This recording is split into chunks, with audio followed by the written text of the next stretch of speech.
June 23, 1941. For 17 in the morning, the first shot had already been fired.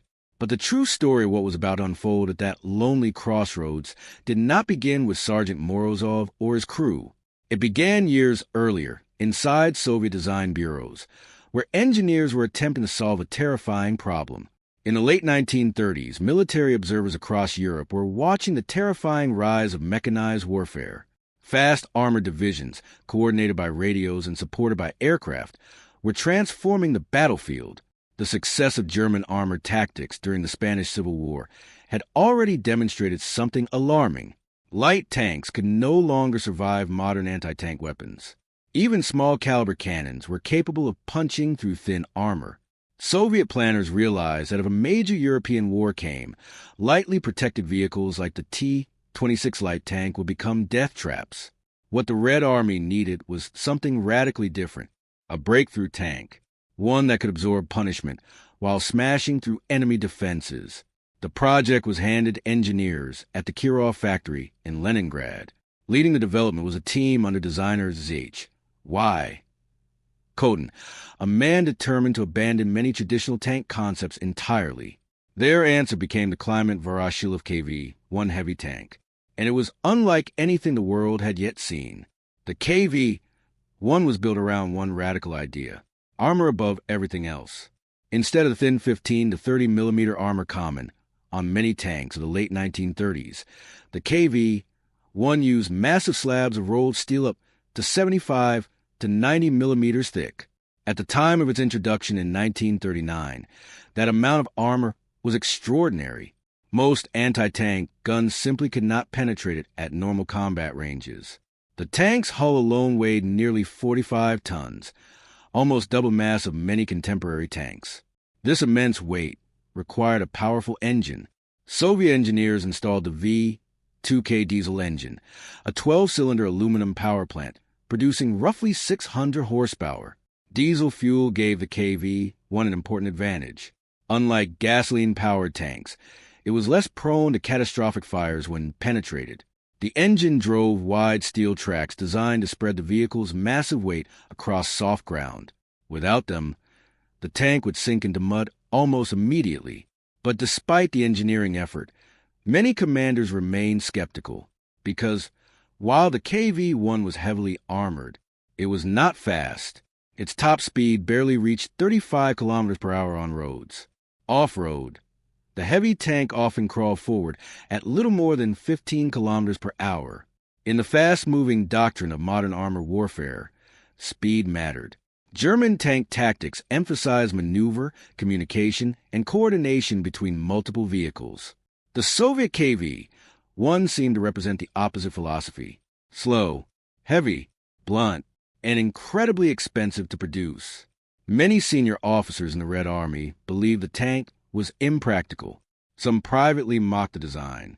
One general reportedly described it as a moving bunker, not a tank. Others use a simpler word: stupid. Meanwhile, across the border in Germany, armor development had followed a very different path. German engineers focused on balance, mobility, coordination. Their most common tanks at the beginning of Operation Barbarossa were the Panzer III medium tank and the Panzer IV medium tank. Compared to the KV-1, they were significantly lighter. The Panzer III weighed around 23 tons. The Panzer IV slightly more, at about 25 tons. Their armor ranged between 30 and 50 millimeters, depending on variant. Their guns were effective for their time, the Panzer III often mounting a 50 millimeters KWK-38 cannon, while the Panzer IV carried the slightly larger 75 millimeters KWK-37 short-barrel gun. Against most tanks in Europe, these weapons were deadly. But the German advantage did not lie solely in armor or firepower. It was communication. Every German tank carried a radio. This allowed entire formations to coordinate movements instantly. Flanking maneuvers, concentrated fire, and rapid retreats could be executed with terrifying precision. German crews also trained relentlessly for coordinated combat. 3 tanks working together were far more dangerous than one alone, which made the situation now unfolding at the Soviet crossroads almost absurd. One KV-1, against an entire German column. By every conventional doctrine of armored warfare, Morozov's crew should have been destroyed within minutes. But doctrine had never faced this particular tank before. Inside the KV-1 turret, the smell of burned propellant fills the air. The first shot echoes across the wheat fields. Down the road, the armor-piercing shell slams directly into the lead Panzer III. At nearly 700 meters, the Soviet round strikes the German tank's frontal armor with devastating force. The steel plate shatters inward.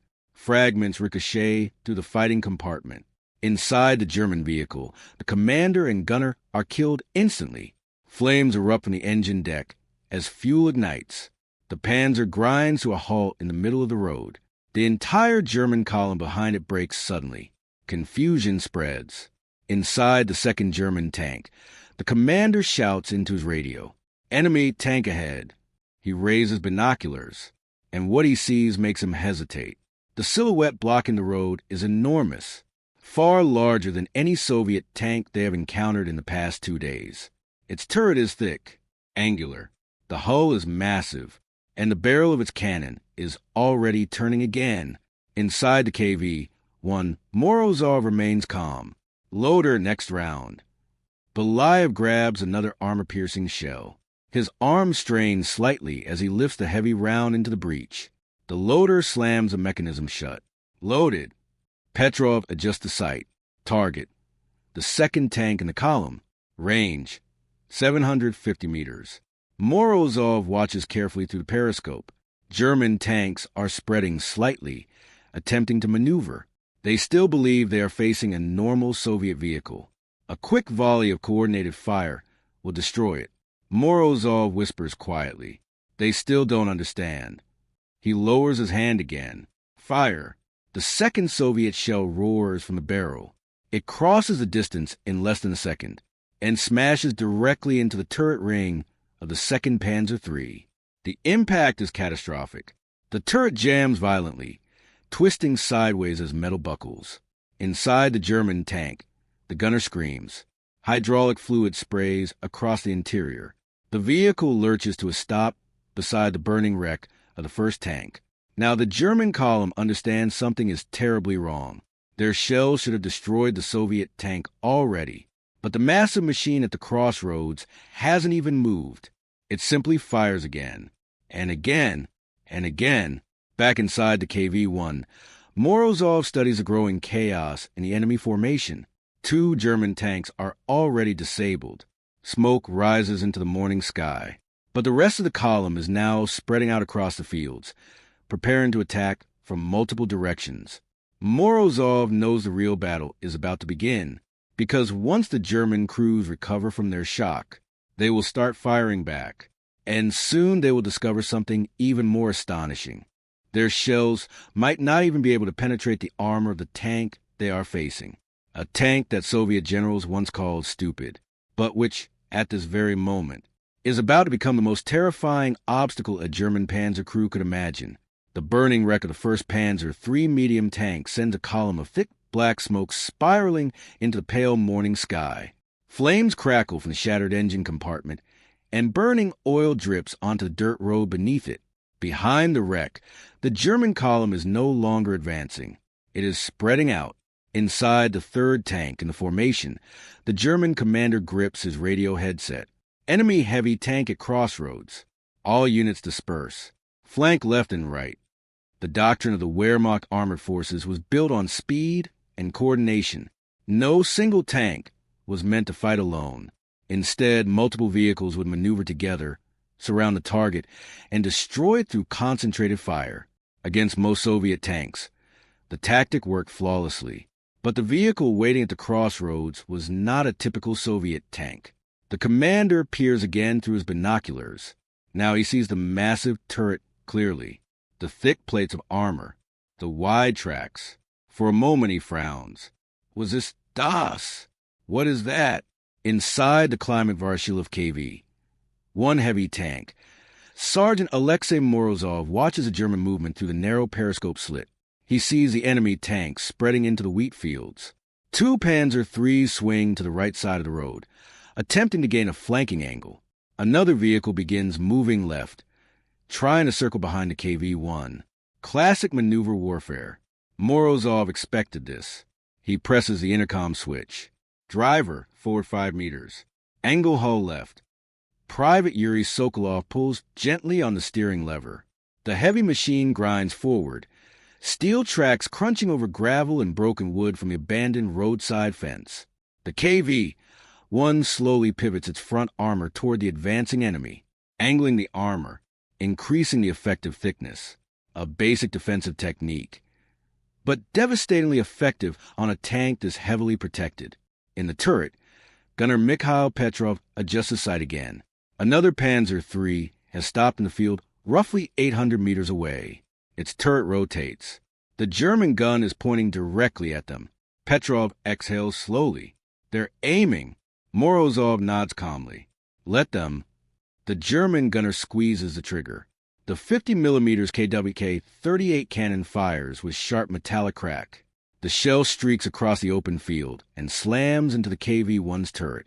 Inside the Soviet tank, the impact sounds like a massive hammer striking steel. Clang. The entire turret shudders.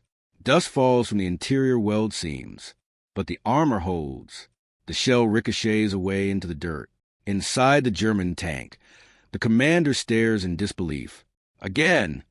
Another shell loads into the breach. Second shot. The cannon fires. The round hits the KV-1's frontal armor. Another deafening impact. Another ricochet. Still no penetration. The German crew exchanges worried glances. Their weapon is doing nothing. Inside the KV-1, the crew feels the vibrations of both impacts. But there's no damage, no penetration, no fire. Just the echo of steel absorbing the blow. Loader Nikolai Belayev grins slightly. It bounced. Morozov nods. Yes, the KV-1's armor has just proven what Soviet engineers hoped. At this range, the German tank gun simply cannot punch through. Petrov aligns the sight on the offending Panzer. Range, 780 meters. He whispers, target ready. Morozov lowers his hand. Fire. The Soviet 76. 2mm F-32 cannon erupts again. The shell tears through the air and slams directly into the front of the German tank. This time the armor does not bounce the impact. The Panzer's front plate splits inward like cracked stone. Inside the tank, fragments of steel ricochet violently across the crew compartment. The driver is killed instantly. The tank rolls forward a few meters, then stops. Smoke pours from the turret hatch. 3 German tanks are now disabled, and the battle has barely begun. Across the field, another Panzer IV medium tank commander watches the destruction through his sights. Unlike the Panzer III, his tank carries a short-barrel 75mm KWK-37 gun. The weapon was originally designed for infantry support, firing high-explosive shells, but it can also fire armor-piercing rounds. He believes this gun might finally penetrate the Soviet monster. Load, armor-piercing. The loader slides around into the breach. Ready. The commander steadies the sight. Range, 600 meters. He fires. The larger shell slams into the KV-1's turret. Inside Morozov's tank, the impact is much stronger. The entire turret rocks violently. A loud metallic shriek echoes the fighting compartment as the shell gouges the outer armor plate. For a moment, everyone waits. But again, no penetration. The shell has failed. Outside, a long scar now marks the KV-1's turret. But the steel is still intact. The German commander lowers his binoculars slowly. This time, he does not hide his fear. What kind of tank is that? Inside the KV-1, Morozov now understands something critical. The Germans are firing everything they have, and it still is enough. But he also knows the danger. Even if their guns cannot penetrate easily, repeated hits could damage optics, jam the turret, or disable the tracks. One lucky shot could immobilize them. He must keep the enemy at distance. He turns to Petrov. Panzer IV. Left side. Petrov swings the turret. The crosshair settles on the German tank, preparing another shot. Range, 620 meters. Loaded. Belayev confirms. Morozov waits until the Panzer IV stops moving. Then fire. The KV-1's cannon thunders again. The armor-piercing shell smashes into the Panzer IV's turret front. The German vehicle explodes with a violent burst of sparks and flame. The turret hatch flies open. 2 crewmen scramble out, stumbling across the dirt as smoke pours from a ruined tank. For German Panzers are now disabled. The road is blocked with burning wrecks. The remaining tanks hesitate. For the first time since the beginning of Operation Barbarossa, experienced German Panzer crews are facing something they cannot easily destroy. And worse, they are beginning to realize they may be trapped on the road with it. Inside the KV-1, Morozov wipes sweat from his forehead. The battle is escalating faster than he expected. More enemy tanks are arriving from the rear of the column. Dust clouds grow larger. Engines roar across the fields. At least 8 more German tanks are now maneuvering to surround them. Petrov mutters quietly, "That's a lot of guns." Morozov stares to the periscope. Then he says the only thing that matters. "Then we destroy them one at a time." Outside the steel hull of the KV-1, the German tanks tighten their circle, and a lonely Soviet heavy tank at the crossroads prepares to fight the entire formation. Western Soviet Union. A dirt crossroads outside a nameless farming village, 40 kilometers east of the border. The sky is the dull gray of approaching dawn. Smoke hangs low over the wheat fields, drifting slowly across the road like ghostly fog. In the distance, artillery flashes briefly against the horizon. Silent bursts of orange light. Operation Barbarossa has begun. Across hundreds of kilometers of front line, the armored spearheads of the German Wehrmacht are already pushing east, tearing through Soviet defenses with terrifying speed. Columns of German tanks, fast, coordinated, and battle-hardened, roll forward under the doctrine of blitzkrieg. The Soviet front is collapsing. Units are retreating. Radios are silent, and entire divisions are already cut off. But at this lonely crossroads, one machine waits. It is not fast. It is not elegant, and many Soviet generals believe it was a mistake to build it all. Inside the steel hull of the heavy tank, 5 men sit in near darkness. The vehicle is a Kliment Voroshilov's KV-1 heavy tank, a 45-ton armored giant that some officers in Moscow had dismissed as crude, impractical, even foolish. Too heavy, they had argued. Too slow. Too complicated to supply. Several senior commanders had gone even further. They called it stupid. But in less than an hour, that opinion would begin to change forever. Inside the tank, the air smells of oil, steel, and burned diesel. Sergeant Alexei Morozov, the tank commander, presses his headset tighter against his ears. Static crackles through the intercom system, occasionally punctuated by distant voices from other units struggling to coordinate retreat orders. Morozov is 26 years old. He has been a tanker for just under 3 years. And this morning, his crew is completely alone. Their unit, part of the 2nd Tank Division, had been scattered during the chaotic retreat overnight. German airstrikes had destroyed supply trucks, radios, and several lighter tanks during the withdrawal. Only Morozov's KV-1 had survived the bombardment intact. Now it sat blocking a narrow rural road that German armor would almost certainly use to advance. The driver, Private Yuri Sokolov, peers through the narrow vision slit in front of him. His hands rest on the steering levers, waiting for the commander's order. The engine behind him idles with a deep mechanical rumble. AV 2K diesel engine, producing roughly 600 horsepower. Even at idle, the entire tank vibrates gently, like a massive animal breathing slowly in its sleep. Above them, in the rotating turret, the gunner Mikhail Petrov sits behind the main weapon, an F-32-76, 2mm cannon, a weapon capable of punching through most German armor at combat range. Petrov adjusts the sighting mechanism slightly, aligning the long barrel down the empty dirt road stretching west toward the German advance. The loader, Nikolai Belayev, rests his hand on a nearby armor-piercing shell. Each round weighs nearly 7 kilograms. He has stacked 18 of them within easy reach. Morozov listens carefully. Outside the tank, the countryside is strangely quiet. No birds, no wind, Only the distant thunder of artillery and something else, a faint vibration. Morozov frowns. Then he hears it clearly.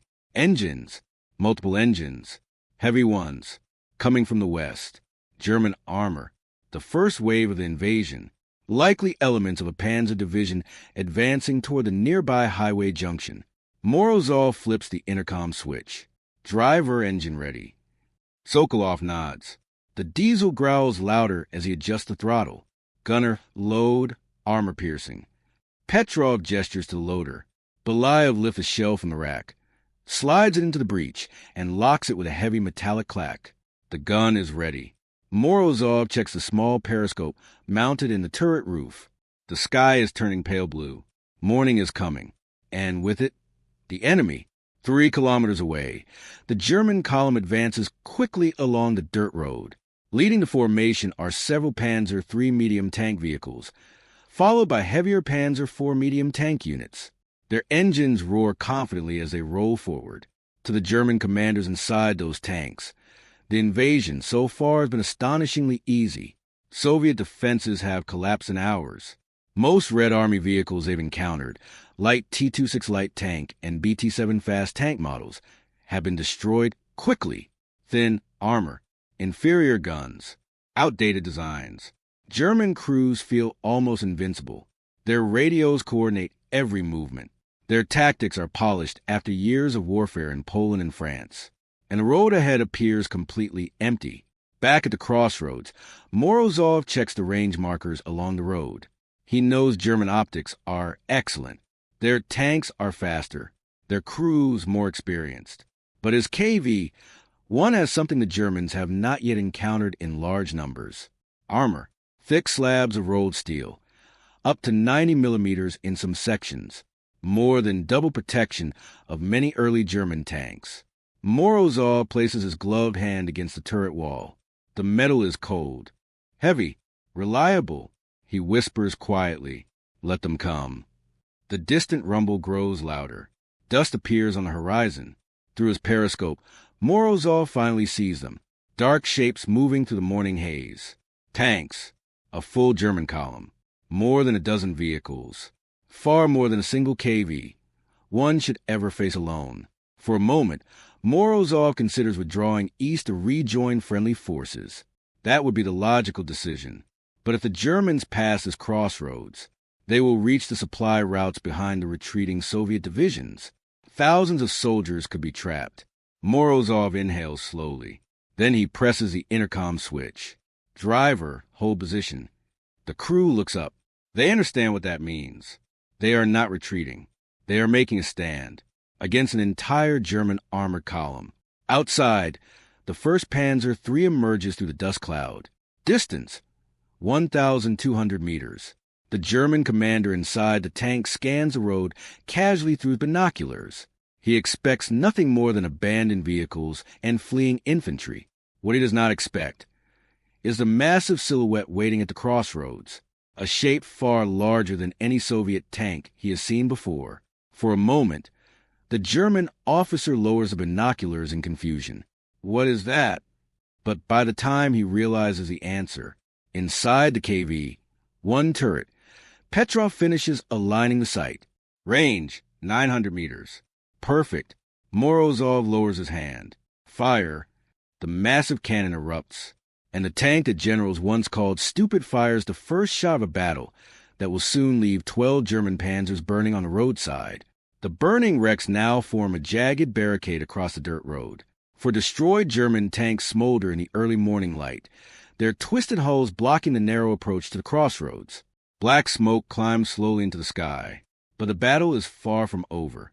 Across the wheat fields, the remaining German armor begins to spread wider, forming a loose semicircle around the lone Kliment Vorashilov KV. One heavy tank. Engines roar. Tracks churn through tall grass. Dust clouds roll across the countryside as experienced panzer crews attempt to solve a problem none of them expected to face. A tank that refuses to die. Inside one of the advancing vehicles, a Panzer IV medium tank commander speaks urgently into his radio. All units, keep distance. Aim for tracks. Immobilize it. German crews are beginning to understand something critical. If they cannot penetrate the KV-1's armor directly, they must disable it, destroy the tracks, damage the gun, blind the optics, turn the giant machine into a stationary target. Once immobilized, heavier weapons or field artillery can finish it. But first, they must get close enough. Inside the KV-1, Sergeant Alexei Morozov studies the battlefield through the rotating periscope. The situation has changed dramatically. Enemy tanks are no longer advancing directly down the road. They are spreading through the fields on both sides. 2 Panzer III medium tank vehicles move cautiously along the right flank, their turrets already aimed at the Soviet tank. Another Panzer IV approaches from the left, using a shallow depression in the terrain for cover. And farther back, additional German vehicles are arriving. Morozov counts them quickly. 6, 7, 8, all maneuvering carefully, all searching for a weak spot. He presses the intercom switch. Driver reverse 3 meters. Private Yuri Sokolov nods. The heavy tank grinds backward slightly, adjusting its position at the crossroads. Morozov wants the burning wrecks of the destroyed Panzers to block some of the incoming fire. Steel carcasses can still serve a purpose. Even after death, inside the turret, Gunner Mikhail Petrov wipes soot from the sight lens. His right eye remains pressed against the optic. Another Panzer III is approaching slowly across the field. Range, 680 meters. The German tank stops briefly. Its turret swings. Petrov knows what is coming. Commander, he's aiming again. Morozov answers quietly. Let him shoot. The German gun fires. The 50mm cannon flashes brightly. The shell streaks toward the KV-1 and slams into the thick frontal armor. Inside the Soviet tank, the impact shakes the entire hull. A deep metallic boom echoes through the crew compartment. But once again, the shell fails. It shatters harmlessly against the steel. Fragments scatter across the dirt like sparks. Inside the German tank, disbelief spreads again. 3 direct hits now. Still nothing. The KV-1 remains unmoved, silent, waiting. Morozov lowers his hand. Now. Petrov squeezes the trigger. The 76, 2mm F-32 cannon erupts with a violent thunderclap. The recoil slams the gun backward inside the turret.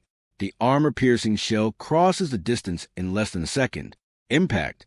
The Panzer III's frontal armor caves inward violently. The German tank jerks to a stop as smoke pours from the turret. Its commander tries to open the hatch, but flames erupt from inside the vehicle before he can escape. 5 German tanks are now destroyed. Across the battlefield, the remaining Panzer crews begin firing simultaneously. 3 tanks open fire at once. Shells hammer against the KV-1's armor. Clang, clang, boom. Inside the Soviet tank, the noise becomes overwhelming. Each impact rings like a giant hammer strike. Dust falls from the interior ceiling. The turret vibrates violently with each hit. Private Sokolov grips the steering levers tightly. Commander, they're all firing. Morozov remains focused. They're panicking. Another shell slams into the turret. The armor groans under force. But again it holds. The KV-1 was designed to absorb punishment like this. And today, that design is saving 5 men inside a steel fortress. But the Germans are adapting. 1 Panzer IV has moved dangerously close along the left flank, only 400 meters away. Its commander believes the shorter distance might give his 75mm cannon a better chance of penetrating. Fire! The gun blasts. The shell slams into the KV-1 side armor. Inside the Soviet tank, the impact is the strongest yet. The hull jerks violently. For a brief moment, the crew fears the armor has finally failed. But when the smoke clears, the shell has only dented the outer plate. Still no penetration. The German commander stares at the result in disbelief. At this range, his gun should destroy almost any tank in the world. Yet the Soviet giant still stands. Inside the KV-1 turret, Morozov turns immediately. Left target, Panzer IV. Petrov rotates the turret quickly. The heavy mechanism whines as the gun swings toward the nearby German tank. Belayev already has another shell ready. Loaded, Petrov aligns the sight. Range, 380 meters.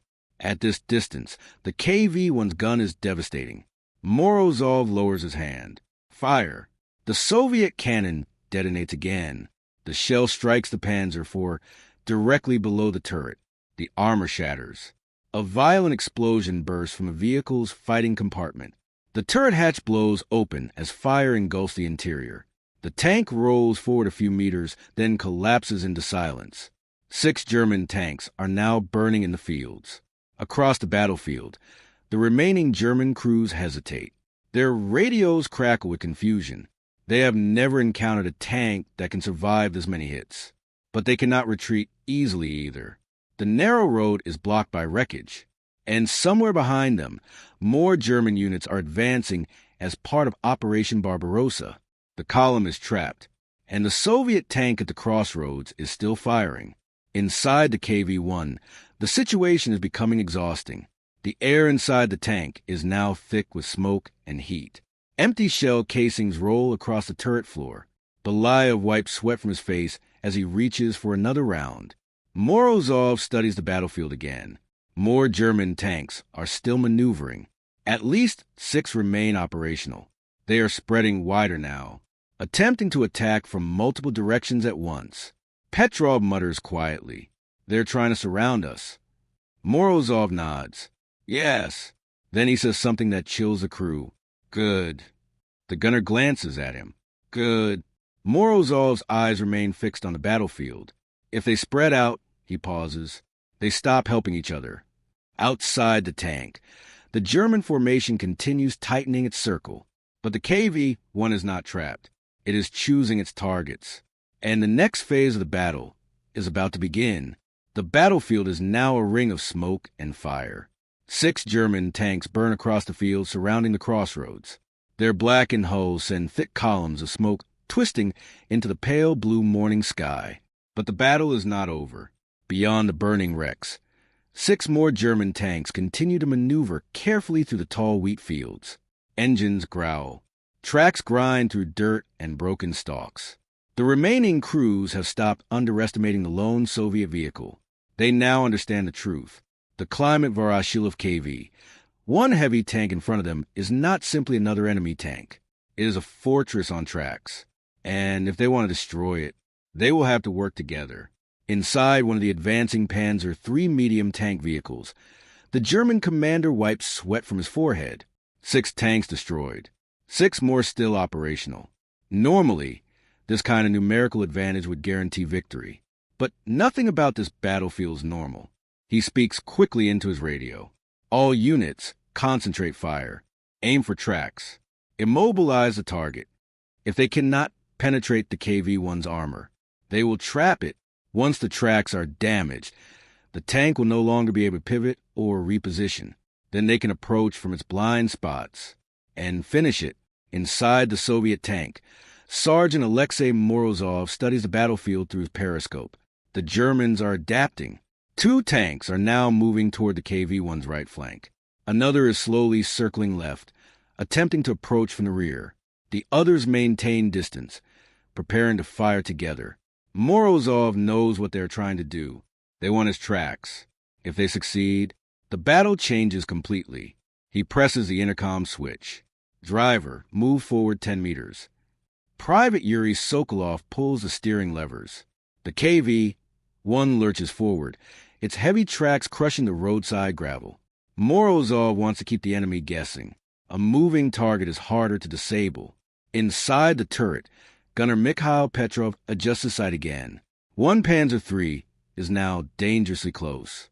Range, 520 meters. The German tank stops.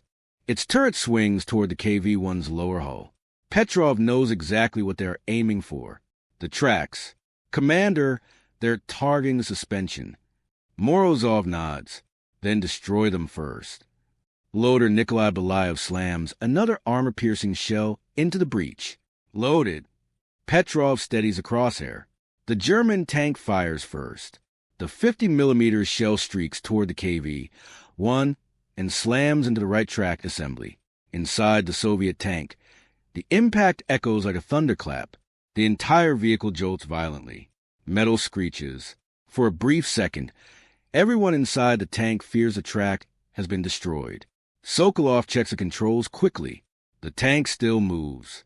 Damage, but not catastrophic. Morozov does not waste time. Fire. The 76. 2mm cannon erupts again. The Soviet shell slams directly into the front of the attacking Panzer III. The armor caves inward. Flames burst from the turret as the tank shudders to a halt. 7 German tanks destroyed. But the Germans are now firing together. 3 tanks unleash their guns simultaneously. Shells hammer into the KV-1's armor. Clang. Boom. Clang. Inside the Soviet tank, the noise becomes almost unbearable. Each hit shakes the interior like an earthquake. Dust and paint chips fall from the walls. 1 shell strikes the turret ring with a shrieking metallic grind. Petrov flinches. That one was close. Morozov knows the truth. Eventually, one of these hits might cripple them. He must end the fight quickly. Through the periscope, Morozov spots another Panzer IV medium tank approaching from the left side. Range, 600 meters. The German tank pauses briefly, lining up its shot. Morozov speaks calmly. Left target. Petrov rotates the turret. The heavy mechanism groans as the gun swings across the battlefield. The Panzer IV fires first. The 75mm shell slams into the KV-1's turret again. A loud metallic scream echoes through the steel hull, but the armor holds. Once again, Petrov fires. The Soviet shell strikes the Panzer IV just below the gun mantlet. The impact tears through the armor plate. A violent explosion erupts from the turret. The tank bursts into flames almost instantly. 8 German tanks destroyed. The battlefield is now chaos. For German vehicles remain operational. Their crews have lost initiative. Instead of coordinated attacks, each tank now searches desperately for a weakness. 1 Panzer III attempts a bold maneuver. It accelerates directly toward the crossroads, closing distance rapidly. The commander hopes that at very close range, his gun might finally penetrate the KV-1. Inside the Soviet tank, Petrov tracks the moving target. Range, 400 meters. Then 350. Then 300. Morozov waits until the last moment. Fire. The cannon roars. The armor-piercing shell hits the advancing Panzer III squarely in the turret. The entire front of the vehicle collapses inward. The tank skids sideways and stops. 9 destroyed. But another German tank immediately fires. The shell slams into the KV-1's right side again. This time the impact is violent enough to rock the entire hull. Inside the tank, Sokolov shouts. Track damage worsening. Morozov knows they are running out of time. If the track fails completely, they will be immobilized. He spots the next target, a Panzer IV attempting to retreat behind a small rise. Range, 700 meters. Gunner, target moving. Petrov steadies his breathing. He fires. The shell arcs across the battlefield and strikes the German tank's rear armor. The vehicle erupts in flames. 10 destroyed. Only 2 German tanks remain. Both are trying to retreat across the fields, but the soft ground slows them. The heavy KV-1 rotates its turret slowly, deliberately. Petrov fires again. Another hit. The 11th Panzer burns beside the wheat field. The final German tank accelerates desperately, attempting to escape the battlefield entirely. Morozov watches it through the periscope. Range, 900 meters. A difficult shot. Petrov adjusts carefully. The gun fires. For a moment, the battlefield is silent. Then the distant Panzer III explodes in a bright flash of fire. 12 German tanks destroyed. The engines fall silent. Smoke drifts slowly across the fields. The lone Soviet tank remains at the crossroads, battered but alive. Inside the KV-1, the crew sits quietly in the heat and smoke of their steel fortress. Morozov exhales slowly. The battle is finally over. But what they have just done will soon become one of the most unbelievable tank engagements of the early war.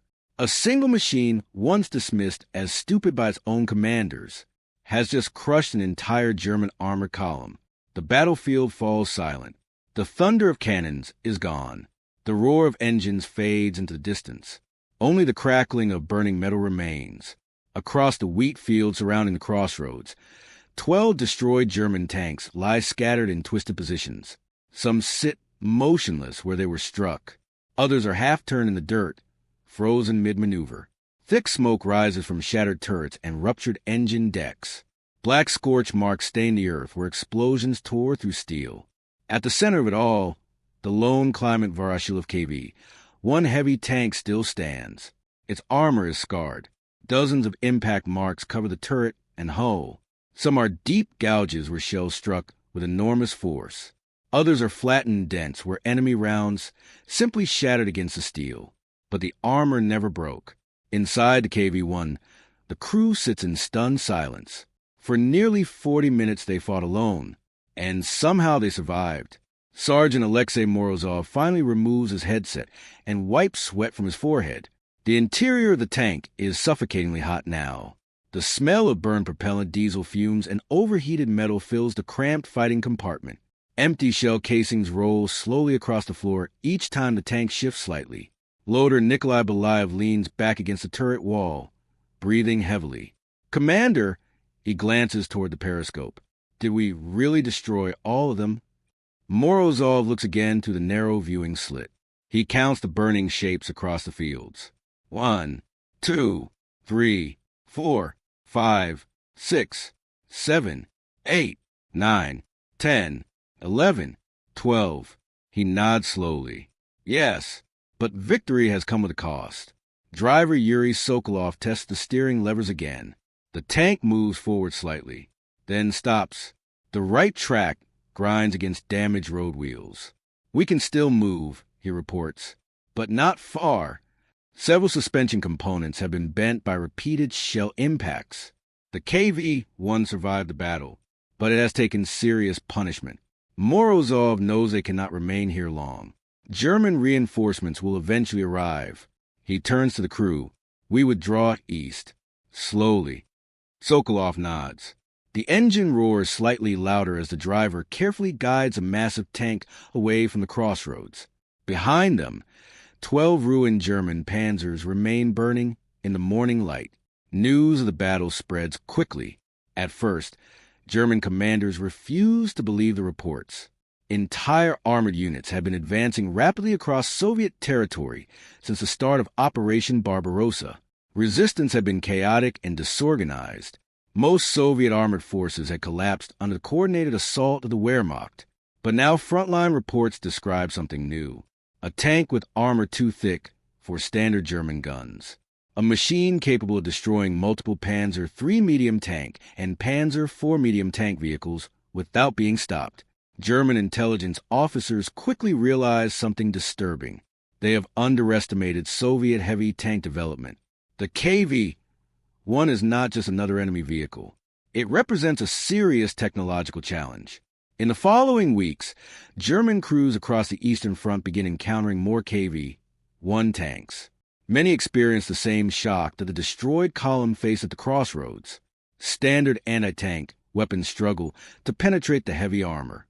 Some crews resort to desperate tactics, flanking maneuvers, close-range attacks, or even calling in artillery support. Eventually, German engineers begin developing stronger weapons to counter the new threat. High-velocity anti-tank guns, improved ammunition, and later, powerful vehicles like the Panzerkampfwagen 6 Tiger would emerge partly in response to encounters with Soviet heavy tanks. The KV-1 forced the Germans to adapt, and in warfare, adaptation means survival. Yet the KV-1 itself was far from perfect. The criticisms voiced by Soviet generals before the war were not entirely wrong. The tank was heavy, slow, and mechanically complex. Early versions suffered frequent transmission failures. Maintenance crews struggled to repair them in the field. And while the armor was formidable, the tank's speed sometimes limited its tactical flexibility. But when placed in the right position, against the right enemy, the KV-1 could become nearly unstoppable, exactly as it had on that summer morning. Sergeant Morozov and his crew eventually reached Soviet lines later that day. Their damaged tank rolls into a staging area surrounded by exhausted infantry units retreating east. Soldiers stop what they are doing to stare at the battered machine. The KV-1's armor is covered with scars. Dozens of shell impacts mark the steel. One infantry officer walks slowly around the vehicle, running his hand along a deep gouge in the turret. German gun. Morozov nods. Several. The officer looks toward the distant smoke, still visible on the horizon. How many tanks did you face? Morozov pauses, then answers quietly. 12. The officer laughs at first, but when he sees the crew's expressions, he realizes they're not joking. Stories like this spread quickly during war. Some grow exaggerated. Others become legend. But one fact remains certain. The battle at the crossroads demonstrated something critical. The Klyman Voroshilovka KV, one heavy tank, was not a mistake. It was not stupid. It was not useless. In the hands of a determined crew, it could stop an entire armored column. Years later, historians studying the early battles of the Eastern Front would return to stories like this one, moments where technology, courage, and circumstance collided on a single battlefield. 5 men inside a steel machine, facing overwhelming odds, and refusing to retreat. Because sometimes the machines that generals doubt the most become the ones that change the battlefield forever. And on one quiet road in the summer of 1941, a tank that many once called stupid proved exactly how deadly it could be.